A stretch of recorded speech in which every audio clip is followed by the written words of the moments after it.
नमस्ते. आज आपण बघणार आहोत राखीचं मेडिकल सिग्निफिकन्स. असतं काय, हे रिस्ट जॉईंटला PC6 नावाचा ॲक्युप्रेशरमध्ये एक पॉईंट सांगितलेला आहे. ते म्हणजे या रिस्ट जॉईंटला हे 3 बोटं अशी लावल्यानंतर, ही जी 3 बोटं आहे, हा जो पॉईंट येतो हा सगळ्यात शेवटचा, तर ही जर 3 बोटं आपण अशी लावली तर हा जो पॉईंट येईल हा शेवटचा तर हा पॉईंट असतो PC6.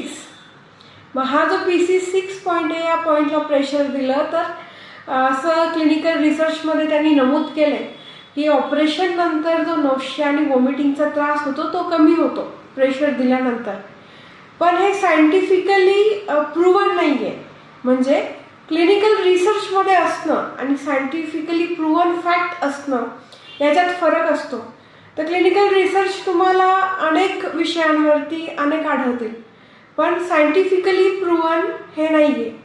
त्यामुळे आपण PC6 हा पॉईंट इथं जरी प्रेशर देतो तरी आपण याला कन्सिडर करू शकत नाही. आणि दुसरी महत्त्वाची गोष्ट म्हणजे इथं मनगटामध्ये अनेक टेंडन्स असतात, ब्लड वेसल्स असतात, नर्व्ज असतात इथे या पॉईंटला. तर इथं आपण जरा जास्त प्रेशर देऊन राखी बांधली, जरा टाईट बांधली, तर त्याचा जो परिणाम आहे तो होणार आहे. सर्क्युलेशन किंवा नर्व्ज जे आहेत त्याच्यावरती चुकीचा परिणाम होईल.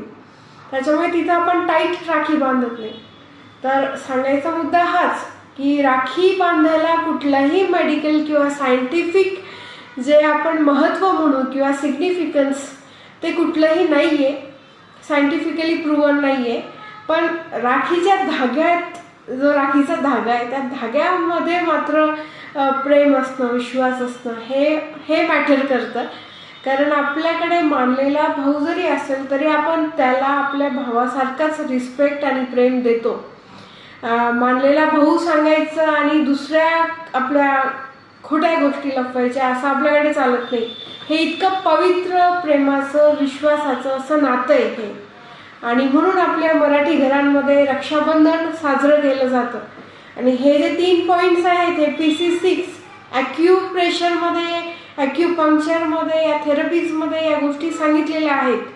क्लिनिकल रिसर्चमध्ये पण ते दिसले की हा पॉईंट काम करतो, पण त्याला सायंटिफिकली ते प्रूव्हन नाही आहे. एवढाच या विषयाचा भाग आहे.